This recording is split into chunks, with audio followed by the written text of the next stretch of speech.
kaugelt korra? Mul ei ole kaugelt. Siis on lihtne. Sõitsime, mis me sõitsime, aga teise ei otsa. Ja nii õnnetult, et kuradi pätid on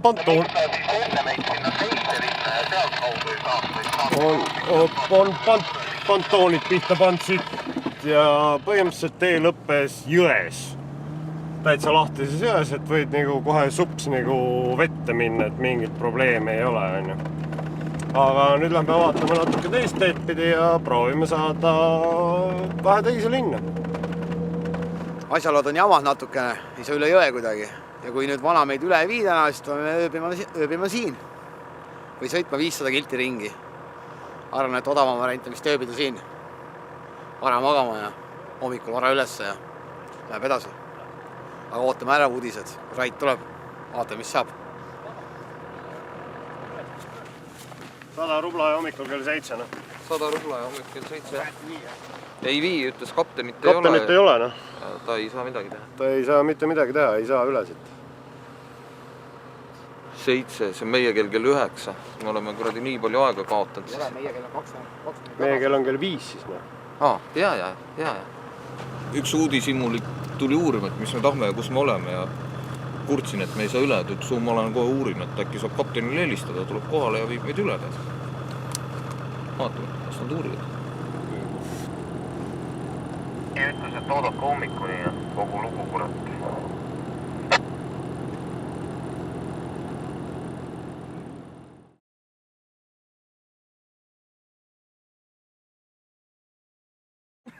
Kümnes jaanuar, kell on 6:29. Ärkasime nüüd siin jõe ääres ülesse, kuhu me eile kuskil kella 9 paiku õhtul kohale jõudsime ja selgus, et see laevlik ei käi. Ja nüüd kella 7 pidi käima hakkama, et siin tegelikult juba mõned autod on kogunenud siia praami järjekorda. Kohe värtsi peaks üle saama. Ära vaatame. Kuulsad viimased sõnad. Vaatame, mis saab.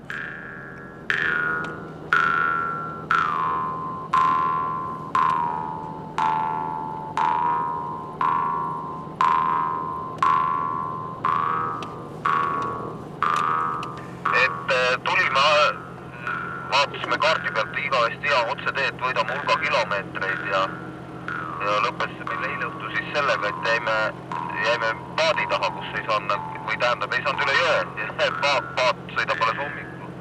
Ja siis õhtu hakkasime arvutama, et palju me siis võitsime selle otseteega. 40 kilti, väga äge. Mis mõttes 40 kilomeetrit? Kui oleks läinud seda teed mööda, mida pidi me tulime, siis vaatasime, et on üle suur ring, tegelikult ei ole, 40 kilti on ainult vahet. Kui oleks läinud sama teed, mis me tulime. Siit oli siis 40 kilti lühema, aga tuli paadi sõit.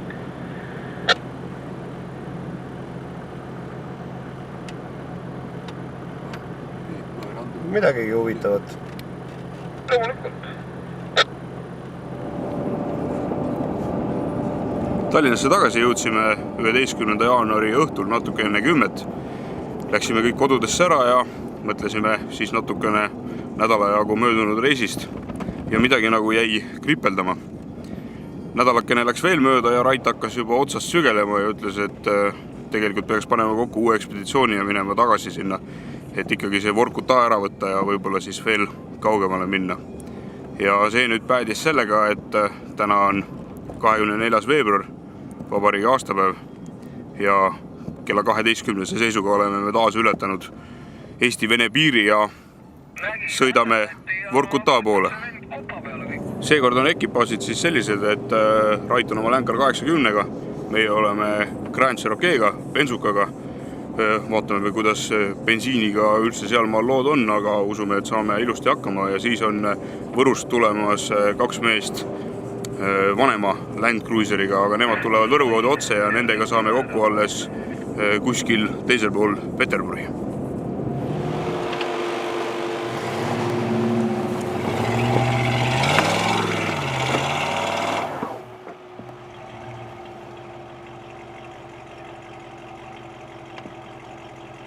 nüüd on see esimene õhtu siin uuel tripil, et võtsime täitsa suvaliselt mingi metsaraja, keerasime siia, kraapisime ennast siia metsa alla sisse kuidagipidi.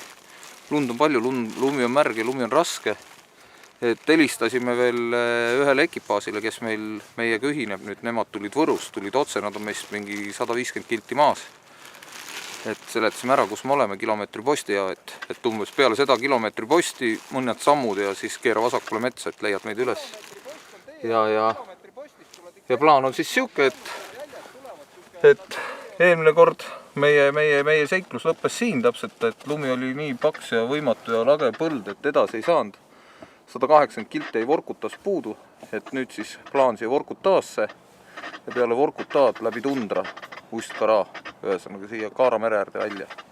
Piiritsoonid, asjad on vahel, aga load peaks meil olemas olema ja lähme vaatame. Esimene õhtusöök on rassolnik, aga kindlasti teeb meele rõõmsaks ja maitseb kõigile. Me oleme kavalad, me kasutame purgisuppe. Neid saab hästi kiiresti valmistada, aga nad on samas väga toitvad. Ja kui siia natukene liha juurde saab, kuna võrumehed kohe saabuvad, siis ma arvan, et õhtusöök on suurepärane. Olavi. Siret. Olavi. Eero. Siret. Aimar. Tervitus Elari jälle. Tervitus, Eero mina.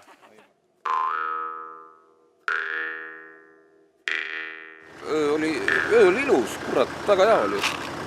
Et kõik sujub, külma ka pole ja neljakesi autos ei ole mingit probleemi, väga hea. Palavad.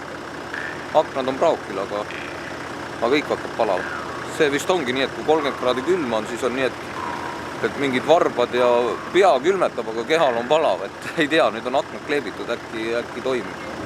Põhimõtteliselt on praegu selline seis, et me sõidame täpselt seda sama teed mööda, mida me tagasi tulime kuni sinna Abess külani, kus kohas me kinni jäime ja tagasi keerasime.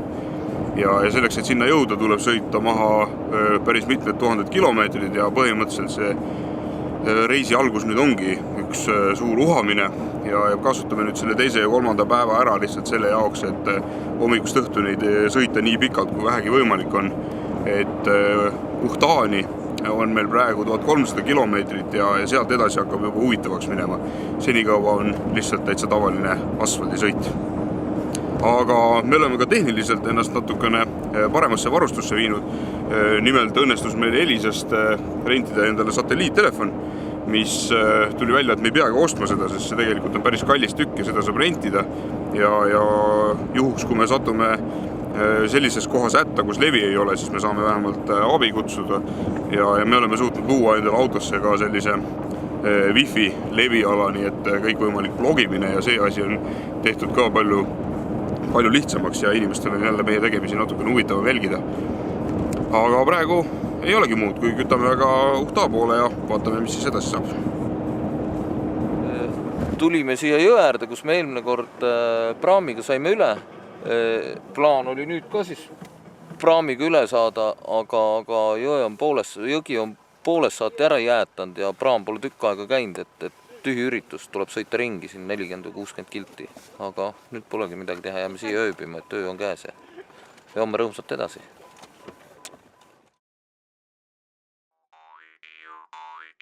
...27. veebruari hommik, kell on 7:58, oleme üles ärganud ja hakkame sõitma nüüd Petsora poole, et meile ei jõudnud päris Petsorasse välja. Ja siis, kui me oleme Petsorasse jõudnud, siis jääb meil üle sõita ainult Intasse ja seal on juba meie sõber Vladimir, kes on väidetavalt meile juba sauna kütud soojaks ja saame sauna ja siis ta lubas viia mingisuguseid mägesid ja asju vaatama ja lähme tema tehnikat testima. Me peame tunnistama, et viimasel ajal on tekkinud mingisugune Salehardi jutt. Mis siis tähendab seda, et kui me käime ära seal Ust-Karas ja meil jääb aega üle, siis me proovime äkki minna Salehardi, aga selleks me peame saama üle Uuralite. Ja see ei ole üldse kõige lihtsam koht maailmas, kuhu minna. Aga vaatame, mis sellest saab. Praegu sõidame edasi ja nii see päevad lähevad. väljas läheb järjest külmemaks, kui me hakkasime mingisuguse -2 kraadiga, siis nüüd on juba -12 kraadi, mis küll ei kõla palju, aga tundub tegelikult väga külm ja näpistab igalt poolt selline külm ja kuiv. Läbimisega on meil siiamaani läinud suhteliselt hästi. Me oleme Eestis sõitnud praegu 2360 kilomeetrit ja eile 860 kilomeetrit. Teed on läinud eelmise korraga võrreldes paremaks, et see 103 kilomeetrine Simnik oli eelmine kord läbitav umbes 3 tunniga, nüüd me sõitsime ära selle 2 tunniga, millest 20 minutit läks umbes kütuse ümber pumpamise peale, mis meil õnnestus jälle mingisuguse Kamassi venna käest osta, küll suhteliselt kalli rahaga, et me väga palju ei tahtnud. Pakkus 200 liitrit, aga me võtsime 60 ainult, sest hind oli 20 rubla liiter ja see ei ole mingi eriti hästi hiil. Aga nüüd, kui natuke edasi sõidame ja metsa vahele jõuame, siis sealt saab juba seda mingisugune 10–15 rubla liiter osta, nii et elu läheb järjest paremaks. Tahtsime otse minna, aga tee kinni, kus me teame, et läheb. Pannakse seda gaasitrassi maa sisse. Et suunati nüüd ümber ja nüüd on siuke pull, et sealt tuleb hunnik autose vastu, aga siin on nii kitsas, et läbi ei saa. Ja hakkab jälle see naftavärk toimima, et saime 15 rubla liiter ja bensojaamas maksab 28,50 vist, et vähe raha kokku hoida. Autod tulevad. Peame neid ootama, ei saagi muidu läbi.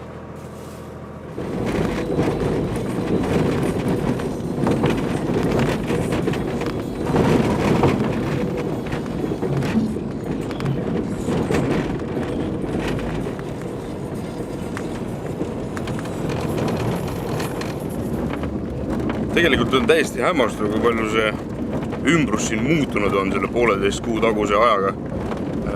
Üks vahe on kindlasti see, et me oleme praegu valgel ajal siin ja valget aega on oluliselt rohkem kui toona ja aeg-ajalt, kui need kidurad okaspuud läbi hakkavad paistma ja siuke õredam koht tuleb, siis on näha uuraleid ja see on selline majesteetlik vaade. Aga muus osas see ühe auto laiune rada, mis oli ääreni lund täis ja oli selline, et iga kilomeeter selle läbimist oli selline võitlus on nagu tänaseks muutunud lõdvalt 3 auto laiuseks selliseks jääst puhtaks rajaks, mida mööda kannatab sõita igasuguse tehnikaga. Mõned suured augud ja mõned sellised teravamad nurgad siin on, aga kuidagi meeletult lihtsaks on see 1,5 kuud kogu selle asja siin teinud ja see omakorda loob võib-olla kerge sellise pettumuse hinge. 2600 kilti on sõidetud. Auto on ennast enam-vähem hästi üleval pidanud. Välja arvatud summuti, mis hakkab kohalt ära kukkuma. Jõuame Intasse, selle keevitame uuesti kokku. Kütusekulu oli meil reisi alguses üllatavalt madal. Muidugi siin Simnikute peale see on tõusnud, aga seda, mida me arvasime, et see auto võtab, seda me veel suutnud pole tekitada. Kui me kahekesi autos magame, siis see magamine on väga niisugune mugav ja mõnus ja kuna auto käib öösel, siis külmaprobleemi meil ka ei ole. Ja üldiselt hästi on siiamaani auto vastu pidanud. Võtsime, tee ääres olid vene poisid käpp püsti ja auto külmunud, et ei tea, kas on ta sool või on kehva kütet saanud. Aga palusid, et me viiks neid kuhugi asustatud punkti, muidu külmuvad ära siin tundras, et tahtsid küll teiselt poole minna, aga me lähme jälle teiselt poole, sinna on lühem maaga asustatud punkt, et ehk saavad seal abi, veame nad ära ja vaatame. Jälle keset Siberit üks inimene, kes ütleb, et eestlased on head. Kohe jõuame Intasse oma sõbra Vladimiri juurde, lähme ta ülevaatuspunkti, et tal on seal töökoda ja kõik jutud, et saame Serokee sumbutaja kokku keevitada ja siis helistasin ka Vladimirile, et oleme kohe kohal, ütles, et okei, tulge siia, et paneme sauna, Raspberry Jumps ja ühesõnaga, et siis lepime kokku, et mis meid saab ja mis me teeme ja kuidas ja ühesõnaga, et paneb saunad asjad kütte ja siis paneme plaanid paika, et mis me edasi teeme. Ennast ritta siia miskit pidi ja...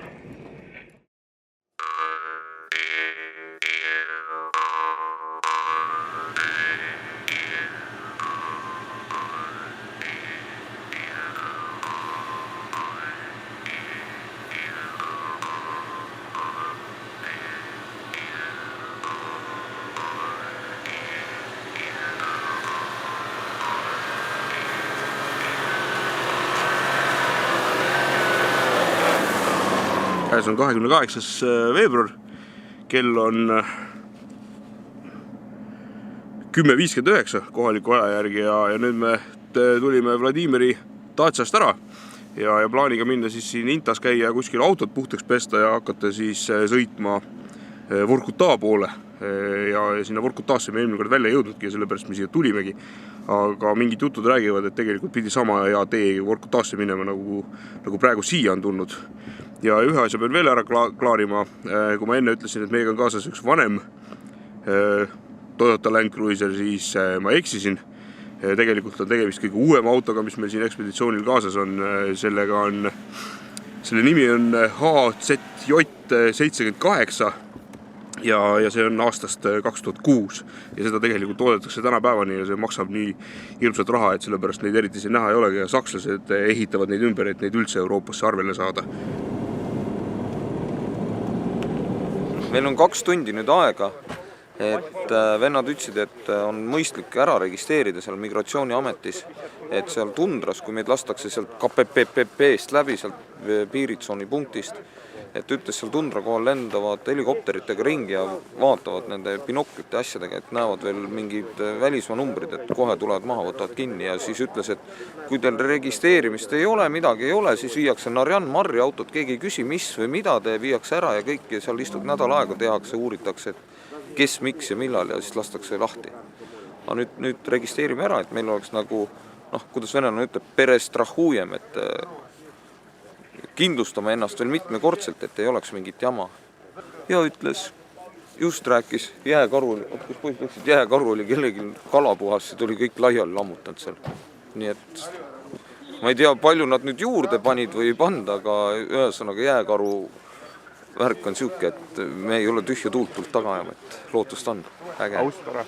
Ja Uskarasse ütlesid, et nii praeedite ühesõnaga, et ei sõida läbi sealt, et Vestehoodiga saab selle nende tankidega, et vist saab, eks ju. Aga ma tean, et siiani on kõik see asi see, et nad panevad nii palju juurde, et nad ei usu lihtsalt meie võimetisse. Ja Salehardi kohta öeldi nii, et nii vasmoosna.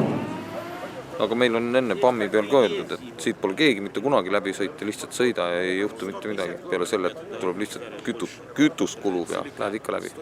Et ütlesid veel seda ka, et kui nüüd tõesti tuleb kopter maha ja mingiks jamaks läheb seal, siis ütleme, et käest öelda nii, et ütle, et eksisime ära, et öelge, kus me oleme, et kuhu minema peame, et mängigi lolli, et kui sa teed ennast nagu targaks ja tead kõike, siis sa veel rohkem pistulei, et sa teadlikult seal piiritsoonis ringi ulgud. Ja siiani ma ei suuda Venemaast aru saada mingi 300-400 kilti enne kurdi siis seda, ütleme siis Kaaramerd või Põhjamerd on nüüd mingi piiritsoon, et keegi õudselt lidub seal edasi-tagasi või läheb ära või ujub siia või lihtsalt on aru saamatus. 16-13 astus Rait rõõmsalt välja sealt migratsioonitädi juurest ja tal oli käes ära täidetud blanketid, seega on meie migratsiooniteema nüüd lahendatud ja nüüd lõpuks ometi saime asuda teele siis Vorkuta poole, kus me eelmine kord pidama jäime ja nüüd siis iseenesest läheb juba huvitavaks. Eile oli veel selles mõttes kihvt päev, et kui me oma autosid Datsa juurde vintsisime, siis viskas taevasse virmalised ja see tähendab seda, et meie esimene soov on juba ära täidetud ja meie teine soov on näha jääkarusid, aga sinna on veel pea 1000 kilomeetrit aega.